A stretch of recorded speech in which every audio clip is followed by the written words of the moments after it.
সকলকে জানাই নতুন বছরের অনেক অনেক শুভেচ্ছা। তোমাদের সকলকে প্রমিস করেছিলাম যে এই নতুন বছরে তোমাদের জন্য শুরু করব কিছু নতুন বিষয়, কিছু নতুন পাঠ্যক্রম। কি শুরু করতে চলেছে ডুহাব বাংলা, সেটা জানার জন্য আজকে আমাদের সঙ্গে উপস্থিত আছে একজন বিশেষ ব্যক্তি। তার নাম শোভনদেব ঘোষ এবং দীর্ঘ সময় ধরে গোটা কলকাতা এবং গোটা বাংলা জুড়ে ছাত্রছাত্রীদেরকে বিভিন্ন বিষয়ের উপরে তিনি প্রশিক্ষণ দিয়ে যাচ্ছেন। কি বিষয়ের উপরে প্রশিক্ষণ দিয়ে যাচ্ছেন তার মুখ থেকেই আমরা শুনে নেব। স্যার, আপনাকে ডেকে নিচ্ছি এবং আমরা এক নতুন সংযোজন করতে চলেছি। আমি শোভনদেব ঘোষ, আমি একজন প্রফেশনাল স্টক মার্কেটের ট্রেডার এবং ইনভেস্টর। জার্নিটা শুরু করেছিলাম 2001 সালে। তাই টুকটুক করে এগিয়ে যতটুকু আমি অভিজ্ঞতা অর্জন করেছি, এটাকে যদি সংক্ষেপে আমাকে বলতে হয়, আমি একটাই কথা বলবো, সেটা হচ্ছে নলেজ থাকলে শেয়ার বাজার কিন্তু অমৃত, আর নলেজ না থাকলে কিন্তু এই শেয়ার বাজারই বিষ। তাই যে কোনো প্রফেশনেই আমরা যদি সেখান থেকে কিছু করতে চাই, এগোতে চাই, আমাদেরকে আগে কিন্তু সেটাকে শিখতে হয়। শেয়ার বাজারের ক্ষেত্রেও সেটা ব্যতিক্রম নয়, শেয়ার বাজারও আমাদের শিখতে হবে, কারণ না শিখে যেমন কোনো কিছুই হয় না, শেয়ার বাজারটাও হয় না। আর আমাদের মধ্যে একটা ধারণা কাজ করে, যেহেতু বিশেষ করে বলবো আমাদের বাংলার দিক থেকে, বাংলার ছেলে মেয়েদেরকে মাথার মধ্যে এখনও শেয়ার বাজারটা সেইভাবে ইনপুট আসেনি, যেই কারণে এটাকে যে কেরিয়ার হিসাবে বাছা যেতে পারে, এটা একটা মনের মধ্যে প্রশ্ন থেকে যায়।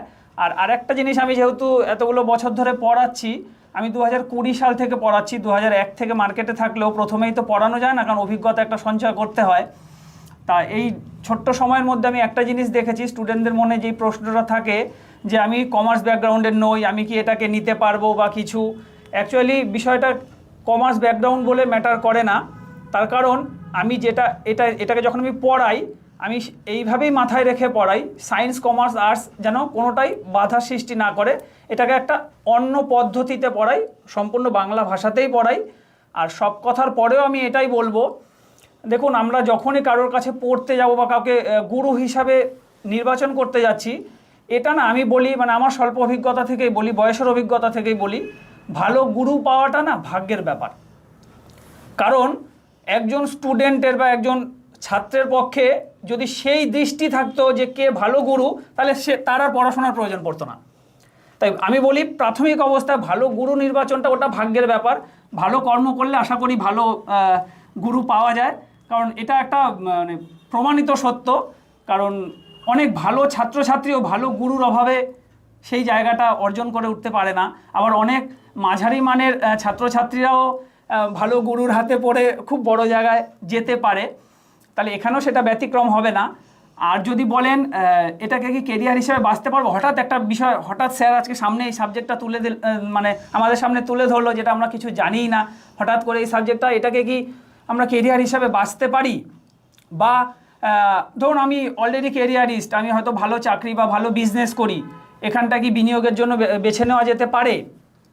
সত্যি কথা বলতে দেখুন, এই প্রশ্নটা মনে আসাটা অস্বাভাবিক কিছু নয়। তার কারণ আমাদেরকে আর যাই পড়ানো হোক, অন্তত ফাইন্যান্সিয়াল এডুকেশনটা আমাদের স্কুল কলেজে সেইভাবে দেওয়া হয় না। ফলে আমরা এই বিষয়টাতে অনেকটাই পিছিয়ে থাকি। আবার অনেকে আমরা শেয়ার বাজারটা শুরুও করি, এটা বুঝতে পারি যে আজকের দিনে যেভাবে ইনফ্লেশন বাড়ছে, সেটা পোস্ট অফিস বা ব্যাংকে টাকা রাখাটা শুধুই যথেষ্ট নয়, শুধু সেভিংস যথেষ্ট নয়, আমাদেরকে ইনভেস্টমেন্টের দিকেও আসতে হবে। তো ইনভেস্টমেন্ট মানেই যেন প্রথম নামটা শেয়ার বাজার মনে পড়ে, বা এখন বিজ্ঞাপনের সৌজন্যে মিউচুয়াল ফান্ড কিছুটা মাথায় ঢুকেছে আমাদের, তা আমরা মিউচুয়াল ফান্ডের দিকেও আসি এখন অনেকেই। যাই করি আমরা, সত্যি কথা বলতে সেই বিষয়টা না শিখে করাটা কিন্তু বিপজ্জনক আমি বলবো। কারণ প্রথমেই আমি একটা কথা বলেছি যে নলেজ থাকলে শেয়ার বাজার অমৃত, আর না হলে কিন্তু এটাই আবার বিষের রূপ ধারণ করে। তা শিখে আসার প্রসঙ্গ যদি আসে, আমার সব থেকে অবাক লাগে, কেউ কিছু মনে করবেন না প্লিজ, যে আমরা যখন একটা 150 টাকার গেঞ্জিও কিনতে যাই না, তখন 3টে দোকানে বার্গেনিং করে কিনি। এর মধ্যে কোনো ভুল নেই, একদম ঠিকই করি, আমরা ঠিকই করি এটা। কিন্তু 1.5 লাখ টাকার শেয়ার কিনতে গেলে অমুকে বলেছে, ইউটিউবে বলেছে, টিভিতে বলেছে, বন্ধু বলেছে, XYZ বলেছে, আমরা কিন্তু তার কথায় আমার কষ্টার্জিত পয়সাটা বিনিয়োগ করে বসছি। আপনাদের কি মনে হয়, আমি কি ভুল বললাম বিষয়টা? যদি মার্কেট পর্যালোচনা করেন, মানে যেহেতু আমি মার্কেটের সঙ্গে সরাসরি ইনভলভ, আমি স্টক মার্কেটের কথা শুধু বলছি না, মানে বাজারে আমাদের যারা স্টক মার্কেটে প্রথম পা রাখে তাদের ভাবনা চিন্তার কথা বলতে চাইছি। তাদের মধ্যে কিন্তু এই জিনিসটা কাজ করে যে আগে কিছুটা ইনকাম করে নিই, তারপরে শেখা যাবে ক্ষণে। এটা আমি দেখেছি। আমার কথা হচ্ছে যদি আমরা আগে ইনকাম করেই নিতে পারি তাহলে ভাই কোনোদিন শেখার দরকারটা কি? তোমার তো সেই স্কিল রয়েছে, তাই না? আর এটা কিন্তু একটা স্কিল, মানে শুধু থিওরিটিক্যাল পড়ে গিয়ে খাতায় বমি করে দিলাম এমনটা বিষয় নয়। এটা কন্টিনিউ একটা প্রসেস, এটা একটা জার্নি, এটা কোনো ডেস্টিনেশন নেই। আমাদেরকে কন্টিনিউ প্র্যাকটিস চালিয়ে যেতে হবে। সচিন তেন্ডুলকর যতদিন খেলেছে, খেলা ছাড়ার আগের দিনও বা সেই দিনও সে কিন্তু নেট প্র্যাকটিসটা করেই মাঠে নেমেছে। এটা এমনটা কিন্তু কেউ ভাববেন না প্লিজ যে আমার কাছে শিখলেই, আমি যেহেতু প্রফেশনাল স্টক মার্কেটের একজন, তা আমার কাছে শিখলেই বোধহয় আপনিও রাতারাতি সেই জায়গাটা অ্যাচিভ করে নেবেন। রাতারাতি কোনো কিছু অন্তত সৎ পথে হয় না, এইটুকু আমরা আশা করি সবাই বুঝি। তা সেখান থেকে বলবো যে শিখুন। আর ভালো গুরুর কথা আবারও বলবো, এটা ভাগ্যের উপরে ছেড়ে দিন। যদি আপনি ভালো কর্ম করে থাকেন, আপনি ভালো মানুষ হয়ে থাকেন, আশা করি আপনারা ভালো গুরুর সন্ধান পাবেন। কারণ এটা বিচার করা, আবারও বলবো, এটা কখনোই সম্ভব নয় একজনের পক্ষে যে কে ভালো গুরু, ওটা কপালের উপরেই ছেড়ে দাও। আর এই সাবজেক্টটায় আসো, এটা যাই হোক, আমরা যদি চাকরি বাকরি প্রিপারেশনও নিয়ে একটা ভালো চাকরিও হয়ে যায়, তাহলে যে এই এডুকেশনটা বৃথা হয়ে যাবে এমনটা তো নয়। কারণ ফাইন্যান্সিয়াল এডুকেশন এমন একটা গুরুত্বপূর্ণ এডুকেশন যেটা আজীবন আমরণ আমাদের এটা লাগবে। কারণ আমাদের অর্থ তো গ্রো করতেই হবে, আর স্টক মার্কেট সেটা একটা ভালো প্ল্যাটফর্ম। আর আমার জানা নেই এরকম আর কোনো প্ল্যাটফর্ম যেখানে কম্পিটিশনের জায়গা নেই, কোনো কম্পিটিশন নেই।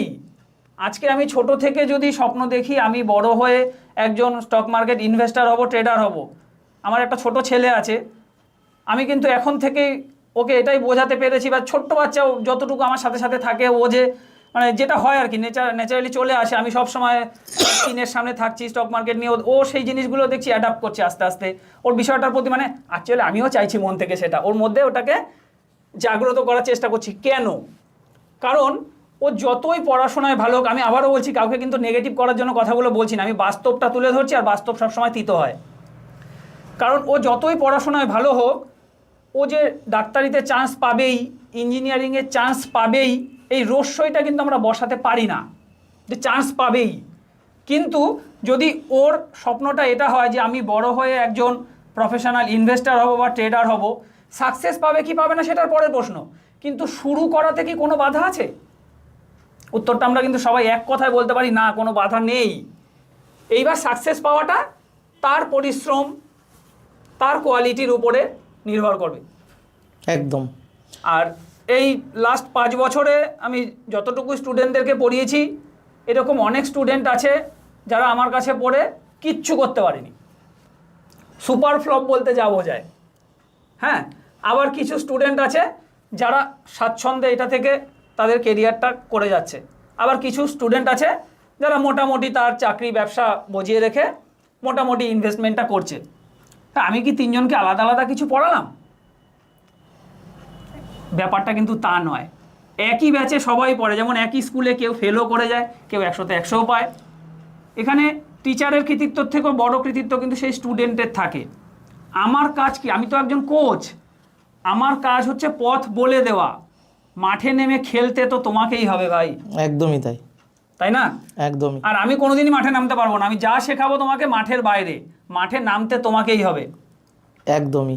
তো এডুহাব বাংলায় আমরা এই নতুন সংযোজন শেয়ার বাজার আমরা শুরু করতে চলেছি একদম নিজের ভাষায়, বাংলা ভাষায়।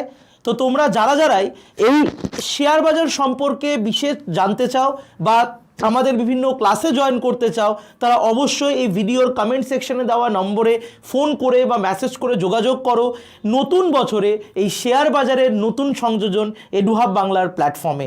তো চলো সবাই মিলে একটা নতুন জার্নি, যেমনটা পড়াশোনা আমাদের চলছে কম্পিটিটিভ পরীক্ষার জন্য, সরকারি চাকরির প্রস্তুতির জন্য, আমাদের এখানে যত ছাত্রছাত্রীরা অনলাইন এবং অফলাইন মাধ্যমে পড়াশোনা করছো, তাদের বাইরেও যারা আমাদের এই ভিডিওটা আজকে দেখছে, সকলকে যাতে আমরা একটা রোজগারের রাস্তা তাদেরকে আমরা যাতে দিক প্রশস্ত করতে পারি।